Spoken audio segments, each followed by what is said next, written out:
So tonight we're going to be enjoying a 4-course extravaganza. If you guys could taste this, but you can. So how about that?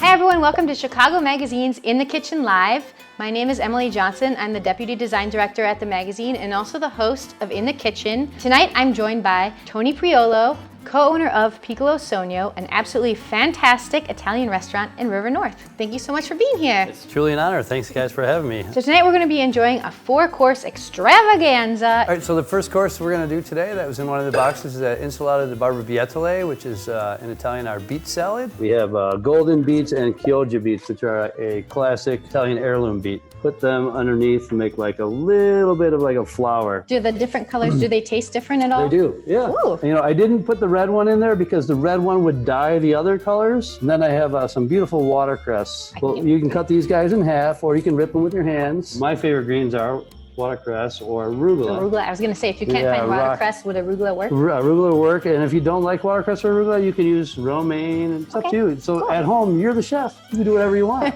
Sea salt, a little fresh black pepper. I have the dressing already ready, so we're just going to take some of that and we're going to mix it together. Mix it with our hands. You do a light toss. One thing I like to do too is take some of the juice of the orange in there and mix that up. And all the little greens on top, it's all edible. I have some toasted hazelnuts, local Capriole goat cheese. So I garnish it with a little bit of the orange segment slices, and I have some of this dressing. I'm gonna pour a little bit on the beets. And now you have a professional chef salad at home. That looks amazing. For the next round, this is the one that's gonna take a little bit more time. So first thing what we're gonna do is we have this little 16-ounce container of the dried mushrooms. Smell that? What does that smell like? Ugh, it smells like concentrated mushrooms. Yeah.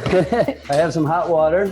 We're gonna fill that up and let it sit like tea. A pan, this is one of my favorite pans to do risotto. It's gotta be a high-sided pan. Risotto pan, sauce pan. And it's a good thing that the sponsor gave us a nice wooden spoon. When cooking risotto, you always cook with a wooden spoon. Are you guys ready to start the rice? Yep, and we got some dancing going on over there. I see some dancing. Olive oil goes in the pan. The pan should be somewhat hot, not too hot, like a medium to high heat. At that point, we wanna add all these onions. So we want to saute the onions so they're jumping around in the pan about a minute or two.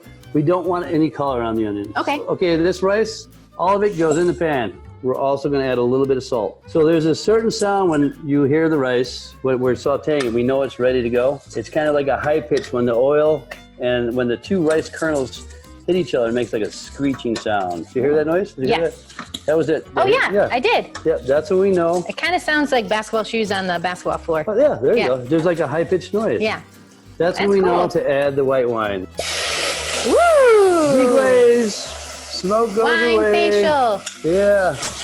A wine facial, that's a good idea. Yeah, I'm a big fan. So right now, all the liquid has been cooked down. We add the mushrooms at this point, and then we're gonna add half of this beautiful liquid. Half of it, okay. As well as the dried porcinis inside. I think it's time for us to have a toast to Chicago Magazine. Oh, and to you. Thank you for being here. Pleasure.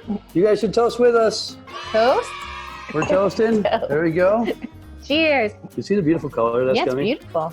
It smells really intense, like mushrooms too. Yes. If you don't want to do mushroom, let's put seafood inside. Let's put shrimp. You can use shrimp broth. You can make a shell from the shells of the shrimp. Boil that really quick. It looks like our pan is getting pretty... so we're getting down to dry. So we're going to take the rest of our liquid, pour it in.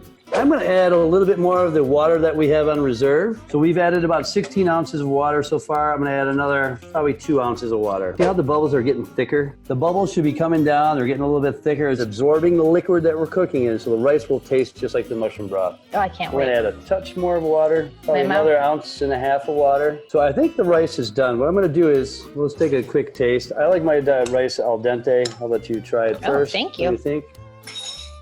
Oh my gosh. The salt ready to go, right? It's very good. And so when I tasted it, it was still a little bit toothsome. Like it wasn't super soft. Right. Is it kind of That's where you want it to be. Okay. And you saw how the bubbles were becoming like a volcano? Yep. Like it was, if you stopped, the bubbles, they're really thick, so they're kind of spitting up like a volcano would start spitting up fire. That butter. Oh yes, we're going to put butter's butter gonna go in there. I just got really excited. Reggiano Parmigiana cheese going inside this little cupful. Inside. Oh man, it really smells good now. The cheese and the butter. Right, look at that. I think you're done, right? It looks amazing. So the thing is why I shut off the fire at this point, because I don't want to burn the butter and the cheese. And I want the liquid kind of just absorb inside. You can also add a little bit of extra virgin olive oil at this point. Right here. You can kind of get a slow-mo of that. Let's give it a try, right? How's everyone's risotto turning out? Ooh, that looks amazing.